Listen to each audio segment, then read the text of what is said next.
ఆ ఏకాంతంలో, ఆ నిశ్శబ్దంలో కేవలం వాళ్ళిద్దరి శ్వాసల శబ్దం మాత్రమే వినిపిస్తుంది. వెన్నెల వెలుగు కిటికీలోంచి వాళ్ళని చూస్తూ మురిసిపోతుంటే విక్రమ్ రాయ్ మాత్రం తన ప్రపంచమైన స్వప్నికలో పూర్తిగా లీనమైపోతూ ఆమెలో ఐక్యమైపోతాడు. నిన్నే ప్రేమిస్తా ఒక సీఈఓ ప్రేమ కథ పార్ట్ 194. దీనికి ఒక 2 గంటలకు ముందు ఏమైందో ఇప్పుడు తెలుసుకుందాం. ఫైట్ పూర్తి చేసి కారులో కూర్చున్న విక్రమ్ రాయ్ మనసులో ఒక్కసారిగా ఈ సాయంత్రం మహంతి గురించి అమరేందర్ చెప్పిన మాటలు గుర్తుకొస్తాయి.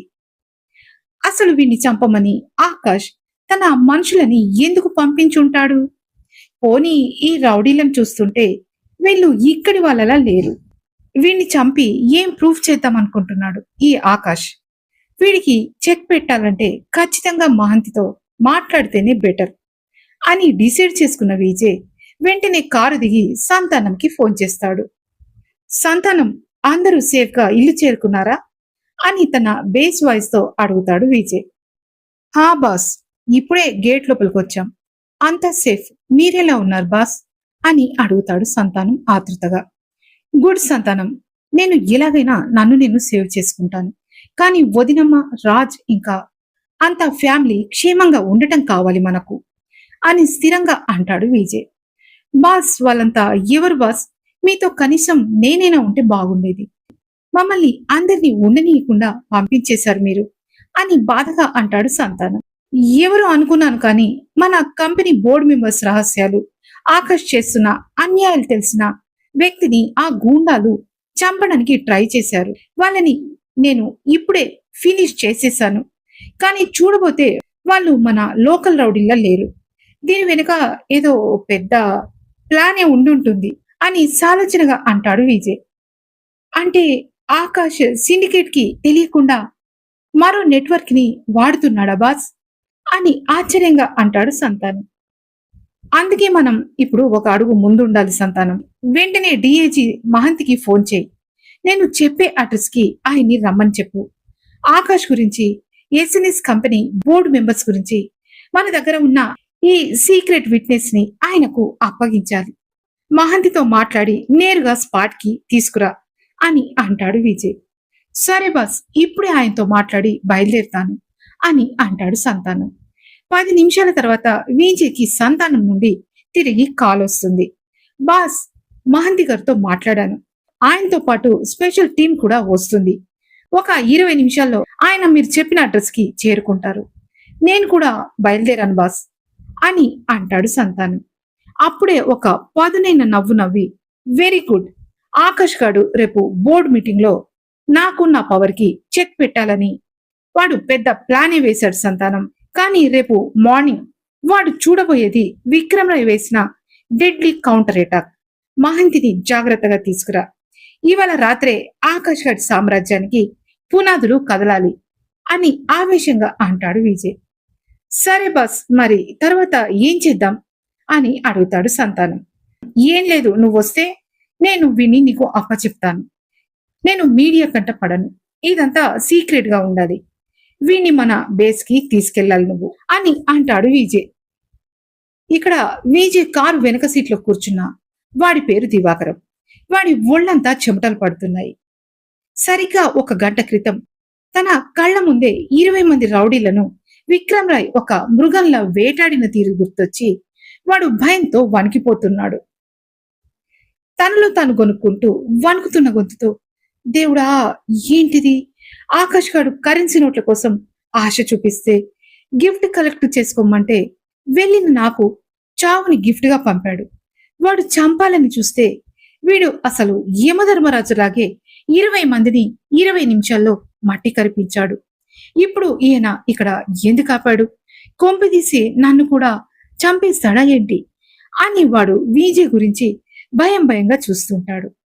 ఇంతలో దూరం నుండి ఒక 3-4 పోలీస్ వెహికల్స్ సైరన్ ఇస్తూ రావడం వీడి కంటపడతాయి. అంటే ఈ విక్రమ్ రాయ్ నన్ను పోలీసులకు అప్పచెప్తాడా ఏంటి అని భయంగా మనసులో అనుకుంటాడు దివాకరం. ఆ సైరన్స్ విన్న విజయ్ వెంటనే తన కారులో కూర్చుని వాళ్లకు తాము కనిపించకుండా చీకట్లోకి తీసుకువెళ్లి తన కారుని ఆపుతాడు. కారులో కూర్చుని ప్రశాంతంగా సిగారు వెలిగిస్తూ సైడ్ మిర్రర్లో దివాకరాన్ని చూస్తూ, ఏంటి దివాకరం, ఏంటా వణుకు? 20 మంది శవాలను చూసి భయపడుతున్నావా? లేక నీ చావుని నీ కళ్ళతో చూసినందుక అని అంటాడు విజయ్. సార్, విక్రమరాయ్ గారు, నన్ను క్షమించండి సార్. నా నా పేరు మీకెలా అని భయం భయంగా మధ్యలోనే పదాలు మింగేస్తాడు దివాకరం. అతన్ని సీరియస్ గా చూస్తూ, నా కంపెనీలో ఏం జరుగుతుందో తెలుసుకోలేనంత ఎర్రిపప్పని అనుకుంటున్నావా నన్ను? నీలాంటి వాళ్ళను ఎంతమందిని చూసి నేను ఇంతవరకు వచ్చుంటాను. ఆ మాత్రం గెస్ చేయలేవా అని ఒక ఈవిల్ స్మైల్ ఇస్తాడు విజయ్. సార్, ఆకాష్ చెప్పాడని నేను ఆఫీస్లో కాశీ మీద ఇంకా స్వప్నిక మేడం మీద అలా అరిచేశాను. వాడు డబ్బులు ఇస్తాడనుకుంటే నన్ను చంపడానికి రౌడీలను పంపాడు సార్. నన్ను కాపాడండి సార్, ప్లీజ్ అని కళ్ళనీళ్లు పెట్టుకుంటాడు దివాకరం. డబ్బు కోసం కన్న తల్లి లాంటి కంపెనీకి ద్రోహం చేశావు దివాకరం. ఆకాష్ గాడు నీకు గిఫ్ట్ గా ఇచ్చేది నీ చావు మాత్రమే. వాడు వేటగాడు అనుకుంటున్నావేమో, కానీ వాడు కేవలం కుక్కలను ఉసిగొల్పే పిరికివాడు. అక్కడ వేటాడేది, శాసించేది కేవలం ఈ విక్రమరాయ్ మాత్రమే అని తన కోల్డ్ వాయిస్ తో అంటాడు విజయ్. సార్ సార్, ఏం చేయమన్నా చేస్తాను సార్. ఆకాష్ ప్లాన్స్ అన్ని నాకు తెలుసు. నేను మీకు అవన్నీ చెప్తాను. నన్ను మాత్రం ఈ ఆపద నుండి కాపాడండి సార్ అని చేతులు జోడించి వేడుకుంటాడు దివాకరం. సిగారు పొగ వదులుతూ, కాపాడాలా వద్దా అనేది రేపు ఉదయం 11 గంటల బోర్డు మీటింగ్ లో నువ్వు చెప్పే నిజాల మీద ఆధారపడి ఉంటుంది. నువ్వు ఆడితే నాటకం, నేను ఆడితే నీ చావు. ఆకాష్ దగ్గర నువ్వు కేవలం ఒక పావు మాత్రమే, కానీ నా దగ్గర నువ్వు ఒక ఆయుధం కావాలి. రేపు ఆ మీటింగ్ హాల్లో ఆకాష్ ముఖం మీద నువ్వు ఉమ్మేయాలి. వాడు చేసిన పాపాలను నువ్వే బయట పెట్టాలి. అర్థమైందా అని వార్నింగ్ టోన్తో అంటాడు విజయ్. అర్థమైంది సార్, మీరు ఎలా చెప్తే అలాగే చేస్తాను అని వణుకుతూనే తల ఊపుతాడు దివాకరం. ఇంతలో సంతానం విజయ్కి ఫోన్ చేసి, బాస్ మీరు ఎక్కడున్నారు? నేను వచ్చేసాను ఇక్కడికి అని అడుగుతాడు. ఆ చచ్చిపడిన రౌడీల నుండి కొంచెం ముందుగా వచ్చి లెఫ్ట్ సైడ్ చూడు సంతానం. అక్కడ ఓ పెద్ద చెట్టు ఉంటుంది, దాని పక్కనే ఉన్నాను నేను. వెంటనే వచ్చేయ్ అని అంటాడు విజయ్. ఒక 5 నిమిషాల్లో సంతానం విజయ్ ముందు ఉంటాడు. వెంటనే తన కారులో కూర్చున్న దివాకరం కాలర్ పట్టి బయటకు లాగుతూ, తీసుకెళ్లి మన బేస్ లో ఉంచు వీణ్ణి. రేపు ఏ టైంకి ఎక్కడికి తీసుకురావాలో నేను ఫోన్ చేసి చెప్తాను అని అనడంతో సంతానం దివాకరాన్ని తన టీంకి అప్పచెప్పి సైగ చేస్తాడు. వాళ్ళు వాణ్ణి తీసుకుని అక్కడి నుంచి వెళ్ళిపోతారు. ఓకే, మరి మహంతితో మీటింగ్ ఎప్పుడు కన్ఫర్మ్ చేశావు అని అడుగుతాడు విజయ్. రేపు ఆఫ్టర్ బోర్డ్ మీటింగ్ బాస్, మన ఆఫీస్కి రమ్మని చెప్పాను అని అంటాడు సంతానం. నో సంతానం, రేపు నైట్ మహంతిని సివిల్లో వచ్చి ఆ బార్ అండ్ రెస్టారెంట్ లో కలవమని చెప్పు. నీకు తెలుసుగా ఎక్కడో అని కన్నింగ్ స్మైల్ ఇస్తాడు విజయ్. ఏస్ బాస్ అని అంటాడు సంతానం. రేపటి వరకు ఈ ఇన్సిడెంట్ మీడియాకి రివీల్ కావద్దని మహంతిని గైడ్ చేశావా అని అడుగుతాడు విజయ్. ఏస్ బాస్, కానీ అని అంటున్న సంతానం తన డౌట్ అడిగితే ఎక్కడ విజయ్కి కోపం వస్తుందోనని నసుగుతాడు. వెంటనే విజయ్ తన కార్ బాయ్నెట్ కి ఒరిగి రిలాక్స్ అవుతూ, హా నాకు తెలుసు, అంతకు ముందు అటాక్ చేసినప్పుడు ఎవరిని పిలువని నేను ఇప్పుడు సడన్ గా డిఐజీ మహంతిని ఎందుకు రంగంలోకి దించాను అనే కదో నీ డౌట్ అని అడుగుతున్న విజయ్ను అలాగే చూస్తూ, అవును సార్ అని అంటాడు సంతానం. ఇలాంటివన్నీ విజయ్ క్షణంలో గుర్తుపడతాడని తెలిసిన అతను ఈసారి ఏమాత్రం షాక్ అవ్వలేదు. సంతానం ఇంకా మన కంపెనీలో ఆకాష్ తొత్తులు ఎవరైనా ఉన్నారా అని తెలుసుకోవడానికి ఈరోజు ఉదయం జరిగిన బోర్డు మీటింగ్ లో బోనస్ విషయం అనౌన్స్ చేస్తూ దీనిని జగ్గు ద్వారా ఆకాష్ చెవిలో పడేలా చేశాను కదా. వెంటనే వాడు రేపు జరగబోయే మీటింగ్ లో కంపెనీ బోర్డు మెంబర్స్ ముందు నన్ను స్వప్నికను టార్గెట్ చేయడానికి ఆ దివాకరంతో మనకి అగెనిస్ట్ గా కాశీతో అరిచేలా సీన్ క్రియేట్ చేశాడు. అప్పుడు ఆ ఫోన్ లో దివాకరం కాశీపైకి అరిచింది మొత్తం చాలా మటుకు స్టాఫ్ మెంబర్స్ కి ఇంకా వాళ్ళకి వీళ్ళకి తెలిసే ఉంటుంది. ఇప్పుడు దివాకరాన్ని తన స్థావరానికి పిలిపించి వాడిపై రౌడీలతో అటాక్ చేయించి చంపించాలని చూశాడు ఆ ఆకాష్. ఈ రోజు దివాకరం అతన్ని వెంబడించిన రౌడీలు మన కంటికి కనపడ్డారు కాబట్టి సరిపోయింది. లేకపోతే వీణ్ణి చంపించి రేపు బోర్డు మీటింగ్ లో అందరి ముందు నాకు అగెనిస్ట్ గా మాట్లాడినందుకు నేనే దివాకరాన్ని రౌడీలతో చంపించానని నా పైన ఎలిగేషన్స్ లేవనెత్తుతాడు ఈ ఆకాష్. అప్పుడు బోర్డు మెంబర్స్ ఇంకా రవిచంద్ర ఫ్యామిలీ కూడా అంతా కలిసి నన్ను అరెస్ట్ చేయించి నా గురించి కూపీలాగమని పోలీసులపై ఒత్తిడి తెస్తారు. అప్పుడు రవిచంద్ర ఫ్యామిలీ, స్వప్నిక ఇంకా ఈ ఎస్ఎన్ఎస్ కంపెనీ మళ్ళీ ఒంటరిగా మిగిలిపోతారు. అప్పుడు ఆకాష్ మళ్ళీ తన చక్రం తిప్పొచ్చు. ఇది వాడి అసలు ప్లాన్ అని సీరియస్ గా చెప్తాడు విజయ్.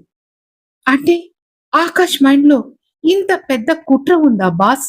అమ్మో, ఎక్కడి నుంచి ఎక్కడి వరకు ఆలోచించాడు బాస్ వీడు అని ఆశ్చర్యంగా అంటాడు సంతానం. అదే, అందుకే ఇది తెలుసుకోవడానికే మీ వదినమ్మపై రాయితో దాడి చేసిన వాడు నోరు విప్పినా ఎందుకు దాన్ని సీక్రెట్ గా ఉంచానో ఇప్పుడు అర్థమైందా నీకు? వీళ్ళంతా చిన్న చిన్న బురద పాము లాంటి వాళ్ళు. వాళ్ళందరినీ మన పైకి ఉసిగొల్పుతూ అనకొండ లాంటి ఆకాష్ గాడు ఎక్కడో దాక్కునుంటాడు అని అంటాడు విజయ్. అంటే మనకు ఆ రౌడీ దొరికాడని, వాడు ఖచ్చితంగా నోరు విప్పుతాడని మనం బయట చెప్పిన మాటలు ఆకాష్ గాడు నమ్మలేదంటారా అని భయంగా అడుగుతాడు సంతానం. మనం దాన్ని రివీల్ చేయకపోవడంతో వాడు నమ్మినా నమ్మకపోయినా నన్ను బ్లేమ్ చేయడానికి వాడికే వాడు ఇలాంటి స్టెప్ తీసుకుని మన ఉచ్చులో ఇరుక్కుపోయాడు అని అంటున్న విజయ్లో ఆవేశం పొంగగా మళ్ళీ తనే మాట్లాడుతూ, ఇక ఇందులో మహంతిని ఇన్వాల్వ్ చేయడానికి కారణం ఏంటంటే మనకు ఒక ఎవిడెన్స్ ఉండడానికి, ఇదంతా పోలీసులు డీల్ చేస్తున్నారన్నట్టుగా అందరికీ తెలియడానికి, మళ్ళీ మహంతి కళ్ళ ముందు కూడా చచ్చిపడిన ఆ రౌడీలు, తర్వాత మనం మొదటి నుంచి ఆకాష్ ఫోన్ ట్యాపింగ్ చేసి గ్యాదర్ చేసిన వాడి కాన్వర్జేషన్, ఇవన్నీ కలిస్తే వాడి పని అవుట్ అని అంటాడు విజయ్. అయినా మీరు ఇంత ఇదిగా రిస్క్ తీసుకోవడం దేనికి బాస్? ఈ మధ్యనే మీరు రికవర్ అవుతున్నారు. ఆ ఆకాష్ గడి విషయం సిండికేట్ వాళ్ళు చూసుకుంటారు కదా అని టెన్షన్ గా అంటాడు సంతానం. చూడు, సిండికేట్ వాళ్ళకి నేనా లేదా ఆకాశ ఎవరు అవసరం లేదు. వాళ్ళకు కావాల్సింది స్వప్నిక వెనుక ఉన్న ఆ 2,000 కోట్ల ఆస్తి మాత్రమే. ఇక్కడ నేను ఒక చీటర్ గా లేదా ఆకాష్ ఒక జెన్యున్ గా కనిపించిన సిండికేట్ వాళ్ళకి పోయేదేమీ లేదు. కానీ నాకు నా ఫ్యామిలీని దక్కించుకోవడానికి, మళ్ళీ ప్రపంచం ముందు విజయ్ చనిపోలేదు, వాడే ఈ విక్రమ్ రాయ్ అని తెలియజేయడానికి నాకున్న ఈ ఒకే ఒక్క అవకాశం మిస్ అవ్వొద్దు సంతానం. అందుకే అందుకే ఆచితూచి అడిగేస్తున్నాను నేను అని బాధగా అంటాడు విజయ్. నిజంగా బాస్, మీ శ్రమకు తగ్గ ఫలితం ఖచ్చితంగా దొరుకుతుంది. ఇప్పటికీ ఎప్పటికీ మీకు నమ్మిన బంటుగా ఎటువంటి సహాయమైనా మీకోసం మేము చేయడానికి సిద్ధంగా ఉన్నాం బాస్ అని ఎమోషనల్ అవుతాడు సంతానం. తన చేతిలో ఉన్న సిగార్ కింద పడేసి కాలితో నలిపేసిన విజయ్ సంతానం 2 భుజాల మీద చేతులు వేసి, ఐ నో సంతానం, నీ గురించి నాకు తెలుసు. అసలు ఇక్కడి వరకు నేను రావడానికి నువ్వే కారణం. మొట్టమొదటిసారి నువ్వు నన్ను నమ్మి నాకు హెల్ప్ చేయడానికి నాతో పాటు వచ్చావు చూడు, అక్కడే నీకు నేనంటే ఎంత విలువో అర్థమైంది. నువ్వు నా సెక్యూరిటీ చీఫ్వి మాత్రమే కాదు, నా ప్రాణ స్నేహితుడివి కూడా అని తను కూడా ఎమోషన్ అవుతూ అంటాడు Vijay. Thank you boss, thank you so much. ఇప్పటికే వదినమ్మ మీ గురించి కంగారు పడుతూ ఉంటుంది. ఇక్కడ నేను అంతా చూసుకుంటాను బాస్, మీరు ఇంటికి వెళ్ళి రెస్ట్ తీసుకోండి అని అంటాడు సంతానం. ఓకే, వెళ్తాను. కానీ నేను చెప్పింది నీకు గుర్తుంది కదా? రేపు మన బోర్డ్ మీటింగ్ అయ్యే వరకు, ఈ దివాకరం వాళ్ళ ముందు ఆకాష్ గారి గురించి అసలు విషయం చెప్పే వరకు మీడియా ముందు ఇప్పుడు రౌడీలను చంపిన ఇన్సిడెంట్ మాత్రం బయటకు రాకూడదు. బీ కేర్ఫుల్ సంతానం అని తన కారులో కూర్చుని అక్కడి నుంచి వెళ్ళిపోతాడు విజయ్. అర్ధరాత్రి విక్రమ్ రాయ్ ఇంటికి చేరుకోగా హాల్లోనే కంగారుగా పచాలు చేసిన స్వప్నిక అతని షర్ట్ పై ఉన్న రక్తపు చుక్కలు చూసి ఒక్కసారిగా షాక్ అవుతుంది. స్వప్నిక వణుకుతున్న గొంతుతో, విజయ్ ఏంటిది? ఎక్కడికి వెళ్ళావు అసలు? నీ ఒంటి మీద ఈ రక్తం ఏంటి అని అడుగుతుంది కంగారుగా. విజయ్ చాలా ప్రశాంతంగా నవ్వి ఆమె భుజం తడుతూ, జస్ట్ మినిట్ డార్లింగ్, నేను ఫ్రెష్ అయ్యి వస్తాను, కంగారు పడకు అని అంటూ వాష్రూంలోకి వెళ్లిన విజయ్ ఆ రక్తపు మరకల చొక్కాను విప్పేసి టబ్లో పడేసి షవర్ ఆన్ చేస్తాడు. చాలా ఏళ్ల తర్వాత అతని పెదవుల నుండి ఒక హుషారైన ఈలపాట, అదే విజిల్ వినిపిస్తుంది.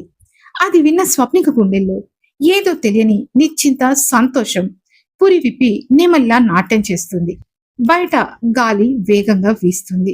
ఆ చల్లని గాలిని ఆస్వాదించడానికి స్వప్నిక బాల్కనీలోకి వెళ్తుంది. వెన్నెల వెలుగులో తెల్లని ఉల్లిపొర లాంటి చీరపై ఉన్న ఎర్ర గులాబీల ప్రింట్ ఆమెను ఒక పాలరాతి శిల్పంలా మెరిపిస్తుంటాయి. అంతలో వెనక నుండి వచ్చిన విజయ్ ఆమె నడుం చుట్టూ చేయి వేసి అమాంతం తన వైపు తిప్పుకుని కౌగిలించుకుంటాడు. స్వప్నిక ఆశ్చర్యంగా అతని కళ్ళల్లోకి చూస్తూ, అబ్బాయి గారి హ్యాపీనెస్ కి రీజన్ ఏంటో తెలుసుకోవచ్చా? స్నానం చేస్తూ ఈల పాటలు కూడా పాడుతున్నారంటే ఏంటి సంగతి అని అంటుంది. ఆమె ముక్కు పట్టి అల్లరిగా ఊపుతూ, రీజన్ కావాలా అమ్మాయి గారు? మీరసలు ఊహించలేరు అని అంటాడు విజయ్. బుంగమూతి పెట్టిన స్వప్నిక, నువ్వు నాకు చెప్పకపోయినా నాకు తెలుసులే విజయ్ అని అంటుంది. అప్పుడు విజయ్ కొంటిగా కళ్ళెగరేస్తూ, ఏంటో చెప్పు చూద్దాం అని అంటాడు. అతని కళ్ళల్లోకి తీక్షణంగా చూస్తూ, ఏముంది, రేపు బోర్డు మీటింగ్ లో గెలవడానికి నీకు ఏదో ఒక చిన్న ఊతం దొరికింటుంది అవునా అని అంటుంది స్వప్నిక. ఒక్క క్షణం మౌనంగా ఉండి ఆమె ముఖాన్ని తన 2 అరచేతుల్లోకి తీసుకుని, నిజమే స్వప్ని, ఏంటి నువ్వు అసలు ప్రతిసారి నన్ను ఆశ్చర్యపరుస్తూనే ఉంటావు. నిజంగా మనిషివా లేక నా కోసం దిగొచ్చిన దేవకన్యవా అని అబ్బురంగా చూస్తూ అడుగుతాడు విజయ్. వాట్? అలా ఎందుకు అనిపిస్తుంది విజయ్ నీకు అని అయోమయంగా అంటుంది స్వప్నిక. ఎందుకంటే నా కళ్ళల్లో ఆలోచనను గుర్తుపడతావు. నన్ను ఇబ్బంది పెట్టే సమస్యను చిటికలో సాల్వ్ చేస్తావు. బిజినెస్ లో పడితే మనుషులు యంత్రాలా మారుతారన్న మాటను నువ్వు నువ్వు తప్పు అని నిరూపిస్తుంటావు. ఎక్కడ ఎలా ఉండాలో అన్ని రకాలుగా మారిపోతూ నన్ను ఆశ్చర్యపరుస్తుంటావు. అసలు ఎలా మేనేజ్ చేస్తావు ఇదంతా అని ప్రేమగా లాలనగా అంటాడు విజయ్. అతని గుండెపై తలవాల్చి ఆ చల్లని గాలిని ఆస్వాదిస్తూ, చాలా సింపుల్ విజయ్, ఇదంతా నేను మేనేజ్ చేయడం కాదు, నిన్ను ప్రేమిస్తున్నాను. ఒక స్త్రీ తన భర్తను గుండెల్లో దాచుకుంటే అతని శ్వాసలోని మార్పు కూడా ఆమెకు తెలిసిపోతుంది. నువ్వు బయట ప్రపంచానికి విక్రమ్ రాయివి కావచ్చు, కానీ నా దగ్గర నువ్వు కేవలం నా విజయవి మాత్రమే. నీ విజయం నా గర్వం, నీ సంతోషమే నా సౌభాగ్యం. నా ఆలోచనల్లో నువ్వు లేకపోతే నా ఉనికికి అర్థమేముంది చెప్పు అని ఎదురు ప్రశ్నిస్తుంది స్వప్నిక. ఆమెను ఇంకా గాఢంగా కౌగిలించుకుని, నీలాంటి తోడు దొరకడం నా అదృష్టం స్వప్ని. రేపు ఆ మీటింగ్ హాల్లో నేను గెలవడం కాదు, నీ గెలుపుని ప్రపంచానికి చూపించబోతున్నాను. ఇవన్నీ పక్కన పెడితే ఈ రాత్రి, ఈ వెన్నెల, ఈ గాలి, వీటన్నిటికంటే నీ కౌగిట్లో ఉన్న ఈ వెచ్చదనం నాకు చాలా బాగుంది అని గుసగుసగా అంటాడు విజయ్. అవునా, మరి ఈ దేవకన్యకి ఇచ్చే గిఫ్ట్ ఏంటి అని సిగ్గుతో అడుగుతుంది స్వప్నిక. ఆమె నుదిటిపై మెల్లిగా ముద్దు పెట్టి ఆమె పెదవులకు దగ్గరగా వెళ్తూ, నా జీవితాన్ని నీ పాదాల దగ్గర పెట్టేశాను కదా, అంతకంటే పెద్ద గిఫ్ట్ ఏముంటుంది నీకు? అయినా ఈ రాత్రికి ఈ ముద్దుతో మన మరో వసంత రాత్రిని మొదలు పెడుతూ మిగిలిన విజయం రేపు బోర్డు మీటింగ్ లో చూపిస్తాను అని మత్తుగా అంటూ ఆమె కళ్ళల్లోకి చూస్తాడు విజయ్. బాల్కనీలో గాలి వేగం పెరుగుతున్న కొద్దీ ఆమెపై విజయ్ గుండెల్లో ఉన్న ఆరాధన కూడా అంతే వేగంగా పెరుగుతుంది. స్వప్నికను అమాంతం తన బాహువుల్లోకి ఎత్తుకుని ఆమె కళ్ళల్లోకి చూస్తూ బెడ్ వైపు అడుగులు వేస్తాడు విజయ్. ఆ గదిలోని కాంతి కూడా వాళ్ళిద్దరి ఏకాంతానికి వెనకాడుతున్నట్టుగా మెల్లిగా మసగబారుతుంది. విజయ్ ఆమెను తన గుండెకు దగ్గరగా హత్తుకుని గంభీరమైన రొమాంటిక్ స్వరంతో, స్వప్ని, పగలు ప్రపంచంతో యుద్ధం చేసిన రాత్రిళ్ళు నిన్ను ఓడించి నేను గెలిచిన ఈ క్షణంలో నీ నుండి నాకు అందే ఈ ఎనర్జీ ఉంది చూడు, అది నాకు 24 గంటల బూస్టింగ్ ఇస్తుంది అని అంటాడు విజయ్. అతని కళ్ళల్లోని ఆ వెళ్ళలేని ప్రేమకు కరిగిపోతూ అతని మెడ చుట్టూ చేతులు వేసి విజయ్ అని మత్తుగా పిలుస్తుంది స్వప్నిక. ఆమెను మెల్లిగా బెడ్ మీద పడుకోబెట్టి తన పెదవులను ఆమె చెవి దగ్గరకు చేర్చి, నిజం స్వప్ని, నా ఎనర్జీ లెవెల్స్ పడిపోకుండా స్టేబుల్ గా ఉండాలంటే నీ మిని స్పర్శ, నీలో చేరిపోయే ఈ మధుర క్షణాలు నాకు ప్లేట్లెట్స్ లా పనిచేస్తాయి. ఈ విక్రమ్ రాయ్కి నీ దగ్గర దొరికే ఈ శక్తి నాకు ప్రాణాధారం స్వప్ని అని ఆ మాటలు అంటుండగానే విజయ్ పెదవులు ఆమె ముఖాన్ని పెదవులను తాకుతూ తన పనిని మొదలు పెడతాయి. స్వప్నిక తన మేనిపై ఆ వేడి శ్వాసను అనుభవిస్తూ కళ్ళు మూసుకుంటుంది.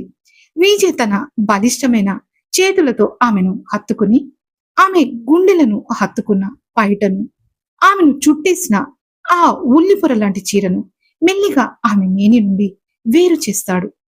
ఆ పైట స్థానంలో తన ముఖాన్ని ఆమె గుండెలపై ఉంచి ఆమె మేనిని చుట్టేసిన ఆ చీర స్థానంలో తన్ని స్వప్నిక ఒంటిని చుట్టేస్తూ ఆమెను నిలువున ఆక్రమిస్తాడు. రేపటి బోర్డు మీటింగ్ లో జరగబోయే బ్లాస్ట్ ఏంటో తెలుసుకోవడానికి వెంటనే సబ్స్క్రైబ్ చేసుకోండి. Hi hello everyone. ముందుగా మీ అందరికీ నేను సారీ చెప్తున్నాను, క్షమించండి నన్ను. మీకు తెలుసు నేను ఎందుకు సారీ చెప్తున్నాను. దాదాపు 2 రోజులుగా నేను అప్డేట్ ఇవ్వలేకపోయాను. దానికే నేను సారీ చెప్తున్నాను మీ అందరికీ. ఎందుకంటే 3 రోజులుగా మా పిల్లల ఎగ్జామ్స్ ఉన్నాయి. వాటి వల్ల నేను అవుట్ ఆఫ్ స్టేషన్ మా టౌన్ కి వెళ్లాల్సి వచ్చింది.